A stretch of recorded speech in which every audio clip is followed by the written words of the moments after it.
to set. Camera speed. Sound production, take one. Action! It is time. It's time for Wicked for Good. Finally, we can wrap up the 2024 movie, Wicked Part 1, that in a large way, I think pissed a lot of people off, was not marketed as Wicked Part 1. I believe $800 million worth of film goers, all the people that streamed it, were just upset that they didn't get the full story. Weird epidemic in Hollywood where everything needs to be a part 1, part 2, part 3. I mean, we just had a Strangers directed by, in my view, the great Rennie Harlan. Three films, chapters 1, 2, and 3. We just got the 2 Kill Bills finally put together as the big dead affair, or the Kill Bill, the loving affair, or the bloody affair. That's what it's called. It's nothing but confusing. I mean, we're moving into a Avengers movie, Avengers Doomsday, that we don't know if it's a part 1 or a part 2, or can we just sit down and get the full story? I think that was a lot of the frustration of Wicked. That's criticism number 1. Criticism number 2 is, well, kind of what's happened to Gregory Maguire with the popularity of Wicked. And this is something that, when a lot of people look back to the creators of Batman, Superman, even Wolverine, and in some cases, like as recent as the creation of Daredevil, Deadpool, where we can easily hone in on like the genesis of an idea. Detective Comics, first appearance of the Dark Knight. Action Comics, first appearance of Superman. But then like 30-40 years go by and other creators step in and they whittle down and they hone in on the idea. They make it adaptable, they add to it.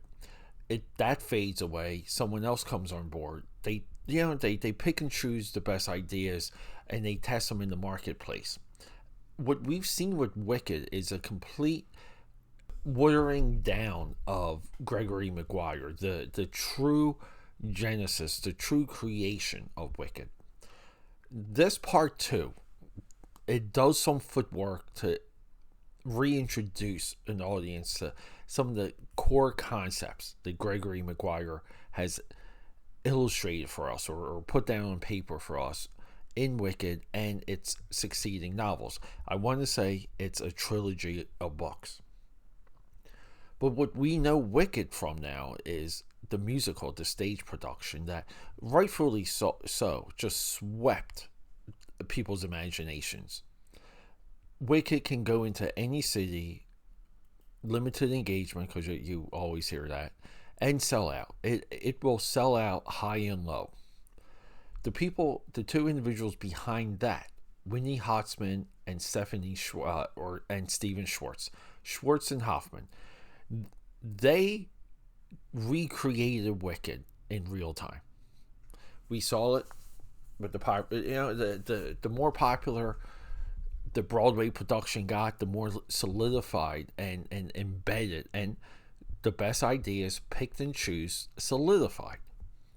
So now we get the evolution of that. We're now in Wicked. It's $1 billion film franchise. First film, $800 million. Second film, I think this is a little bit of a blowback because people just were not happy with not getting the full story. $500 million. We have a $150 million budget. We have $150. So they spend, Comcast Universal spends $300 million, makes $1 billion plus. This is good business. And what we get in Wicked for Good is very satisfactory, aka Patters, outside of the music and John M. Chu. This is our director. He sells us this entire world. It's a wonderful place. These are 2 films I want to re-engage in because there's story elements for me to memorize. And then when I go back to reread the original Wicked book, and at this point it might as well, it's a whole series now, to really see the intent of McGuire versus the stage production versus the live action, there's a lot of long form study now with Wicked, and not the MGM musical, not Frank Baum's Wizard of Oz, because McGuire, in his adaptation or re-spinning of the MGM musical and the original text, the original lore, we get something here. He doesn't know which way to go sometimes. He doesn't know to lean into the musical, which redefined all the other adaptations, including the original books, right? The MGM musical did the same thing that this musical did to McGuire's actual work. So Dorothy, the Ruby Slippers, rewrites all of Wizard of Oz. Everything we see in that original movie rewrote everything that came before. Took the best ideas, picked up a broomstick, and flew into the horizon. Wicked has done the same thing with McGuire. And it's very interesting because McGuire sometimes doesn't know which way to go. And we see it in Wicked for Good, where what exactly are we doing with Dorothy? What exactly are we doing with the Tin Man and Scarecrow? And yes, some of these origins are true to where they were in the book and where they were later adapted onto the stage play. But we know from the original text, right? The Tin Men were of a people. There's different origins. There's different direction and intent for these characters. And Wicked doesn't quite know what to do with some of that. It doesn't even try and recontextualize it. I feel those elements are a little bit wedged into this movie. I don't want to say that they're there for fan service, because they do serve a part of the story. The arrival of Dorothy actually becomes a plot point. Very cool. And in the previous movie, we saw them journeying down the yellow brick road. And this also confuses some of the time frame. Now, John M. Chu, I know there's criticism with his, and yeah, I think he's a little bit of a weirdo, but again, it's highly weird, so I don't hold it against him. Excuse me, guys, we're sucking down some nice chilled coffee. Super iced. I put 2 giant ice cubes in my coffee today, stirred it until they both disappeared, and oh, I love this. I love creamy, super cold iced coffee. But what we get here with this movie is, and I want to talk about a little bit of the good. It's thrilling to watch. I would say like the last hour of this flick, where all of the emotion and ideas and relationships they splinter, they get reformed, and everything with these two characters, where they're opposing forces. They're trying to, this is like a slow motion spiral. And we have to kind of forget about the context of the MGM movie. And we have to forget about the original books. And we even have to forget about Mr. McGuire's book. Because I always had the idea that Oz was a little bit of, was in the golden age by the time Dorothy arrives, meaning yes, they were tortured by the witches, but they were still in this a little bit of a rise. And Dorothy's arrival basically gets rid of their enemies, gets rid of the evil, and then there is an Oz golden age. The continuous deconstruction of the Wizard of Oz reveals only one thing.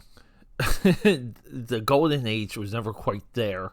If we watch Wicked, they're kind of building Oz and figuring Oz out, and then we get into the trouble, and then Dorothy comes, and then we pretty much knows what happens before and after Dorothy, because we kind of have to consider some of the other books and some of the other texts that Oz, in a very weird way, never had a golden age. And I think watching this movie nails that point.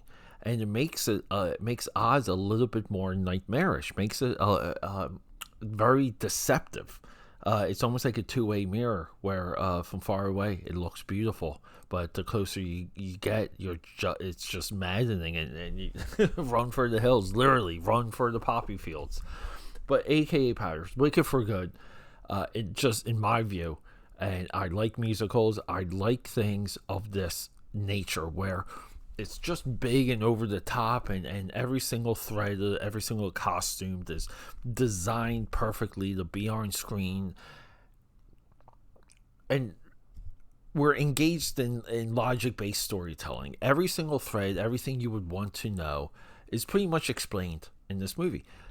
But you have to take Wicked for Wicked's sake. You cannot take Wicked and compare it to the MGM musical or to the original books or even the novel Wicked by Mr. Maguire. Wicked on film, or these two movies, are exactly that. I feel there's enough juice here in the orange. I mean, we're not done squeezing the orange. There's juice left. There should be a Wicked 3. There should be a Wicked 4.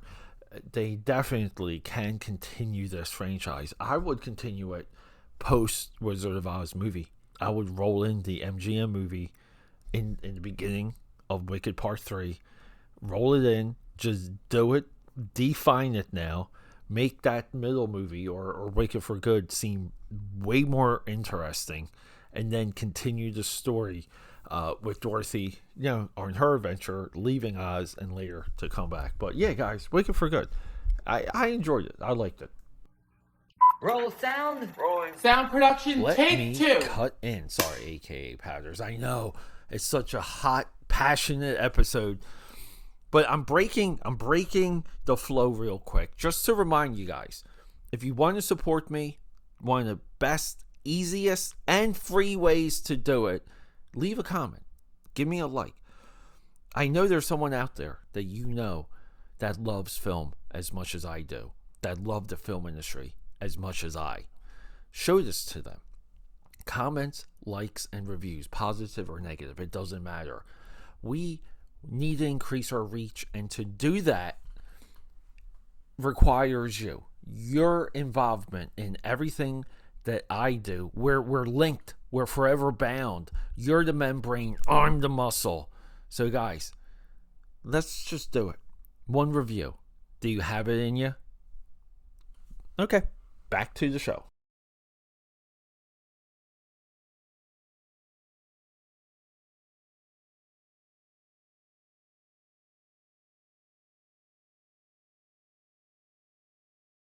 Roll sound. Rolling. Sound production, take 2. Let's take this time real quick, AKAPADers, my fellow film buffers, and let's just go over the schedule. This is years in the making. This type of rollout I've been planning for years, but we're finally here. So here we go. Early in the morning, that's the new stuff. 8 a.m. Now, 8 p.m., Monday, Tuesday, Thursday, Friday, these are movies maybe of something coming out. Like if there's a Marvel movie coming out and we want to do a retrospective on that particular franchise, or if Sylvester Stallone comes back and gives us Rocky Part 18, we might want to use the later time slots for a week or two to go over all of the Rocky movies. Now, we have a lot of different threads on this podcast that's explored 8 p.m. So 8 a.m., 8 p.m. Wednesdays at 8 p.m. This is our creator spotlight. We could do an episode on Martin Scorsese, Steven Spielberg, some of the new guys, Spike Lee, even composers, guys like John Williams. This brings us into the weekend. Saturday, Sunday morning. Again, we're back at that 8 a.m. drop. We do cartoons because I want to emulate the times where you would wake up with a bowl of cereal and watch cartoons all day Saturday and all day Sunday, and then eventually you would get to touch grass because you would have one of your friends knocking on your door to play in a touch football game or even some baseball, basketball. The weekend nights, let's get into education. 8 p.m. Again, all of our drops are either 8 a.m. or 8 p.m. But the weekend nights, documentaries, and I focus on creative documentaries because I feel like a part of this film buff movement that we're all bathing in, that I'm super grateful for, is education. And some of where we're finding our facts, some of the, general enjoyment, because I love documentaries. All of this is explored at 8 o'clock p.m. And trust me, there's a lot there. There's a lot out there that I didn't even know existed. And we're going to go beyond that too. We're going to get into some of the graphic art, some of the special effects, some of the makeup documentaries. There's a lot to learn, and I'm so happy to bring you the 9 p.m. because, guys, you guys know I'm an autodidact. I am self-educated. Sure, I have some certifications. Sure, I spent time at the Art Institute of Philadelphia for animation. But in large, I'm a self-educated, self-made person that's connected to the weekend 8 p.m. drops. My AKAPADers, my film buffers, I hope to see you there for all of it. I love you guys, and rock and roll. Okay, that's a wrap.